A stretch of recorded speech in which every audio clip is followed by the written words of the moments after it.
How to organize your Gmail labels by creating sublabels. Here's how. Open Gmail on your computer. On the left side, find the Labels section. Click the plus icon or Create New Label. Enter a name for your main label, such as Billing. Click Create to create the main label.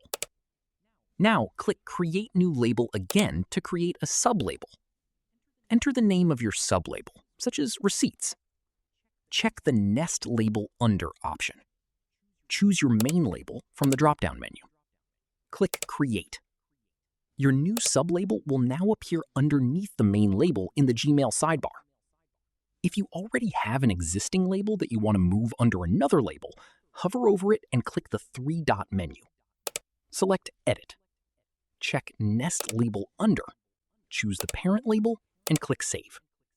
That's it. You've successfully created nested labels in Gmail and organized your inbox more efficiently.